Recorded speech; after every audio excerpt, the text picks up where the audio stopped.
Good evening. You're joining the State of Business on Art Television with me, Nishani Piguera. First, a look at the headlines. First meeting of the Family Economic Unit held at Temple Trees. Tourism kicks off 2018 with record arrivals in January. The first meeting of the Family Economic Unit, which was appointed to look into the economic status of the families in Sri Lanka, was held under the patronage of Prime Minister Ranil Wickremesinghe at the Temple Trees this morning. Prime Minister Wickremesinghe made the following remarks while addressing the media regarding the Family Economic Unit. We have started a Family Economic Unit to look at the impact of the economy on the families. What is the family budget like? So far, we have taken into account only the essentials for food. But these are not the only items today. We are a middle income country. We have to think of rent, of transport, education, especially tuition, health, what you pay for your hand phone. There are many expenses which are not included, but becomes a part of your daily life. Then there are the additional expenses to be incurred during festivals and holidays, whether it be the Sinhala New Year, Ramadan, Thai Pongal, or Christmas. So you want to take all the expenses into account, look at the impact of the national economy on the family economy and how the family economy fares. So the government is always interested in ensuring that people get a better deal. According to data released by the Sri Lanka Tourism Development Authority, Sri Lanka's tourism has taken off to a healthy start in 2018, with January bringing in record arrivals. Tourist arrivals in January amounted to a record 246,972, up by 12.6% from 219,306 in the corresponding month of 2017. In 2016, arrivals in January amounted to 194,208. India continues to lead arrival figures with 43,643, up by 40%.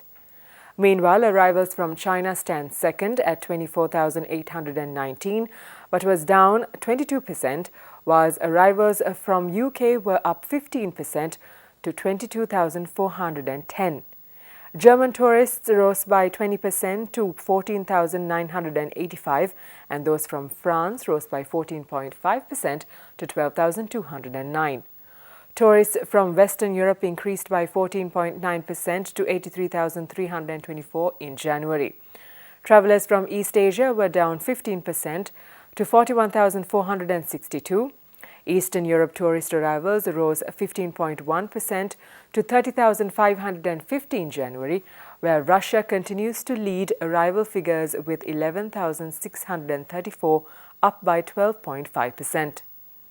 Arrivals from the Middle East rose by 25% to 11,200 and South Asia by 32% to 54,815 and Australasia by 23% to 11,011. There's more news coming up after this short break. To stay with us.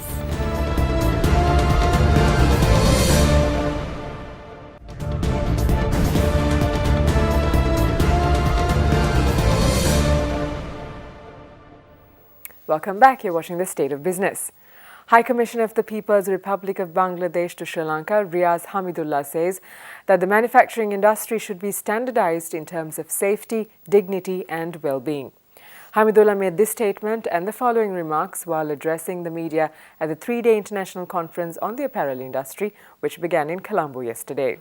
In four places, there are continuing discourse which would perhaps impact on the way you are positioning yourself in terms of manufacturing, but you'd suddenly find that it is beyond productivity and skills. Basically, one may argue that that may come from the labor angle, from the workers' angle, from the wage angle, but that is going to take the existing discourse to a completely different height. And in the WEF, in the World Economic Forum, we now find that they are really talking about for the future, readiness for future of production. And this is a very interesting study, cross-country study, I think, which they've done for 100 countries, through which they are going to look at this production structure, pattern, and the trends in the industry, for example, apparel industry, and see that how through the supply chain and value chains, there are new spaces being created. And now let's take a look at a few stories in brief. The Expressway Operation Maintenance and Management Division stated a new speed detecting system will be set up on expressways from February 14th. With the use of the new speed detecting system, vehicles will be compelled to maintain a speed limit of 100 km per hour and drivers of vehicles exceeding the speed limit will be fined. The National Child Protection Authority has initiated a program to eliminate corporal punishment meted out to children in all settings. Awareness raising methods such as street dramas, interactive workshops and discussions will be used to create public opinion on this mode of cruel and degrading punishment. The NCPA calls on the general public to inform the authority through its 24-hour child hotline 1929 if children are being subjected to this type of institutionalized and systematic violence. After this short break, it's a Stock Watch. Do stay with us.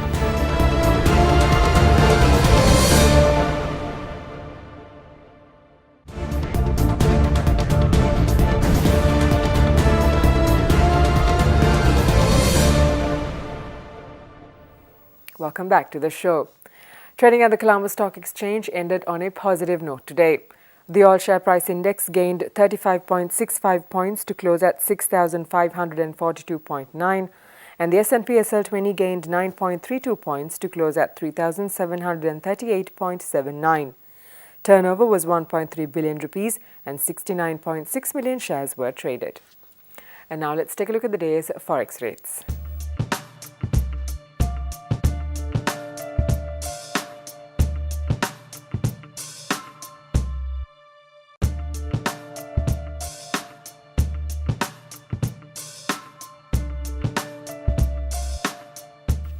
And with that, we wind up the show for tonight. We'll see you again tomorrow at the same time. Until then, thank you for joining us. Good night.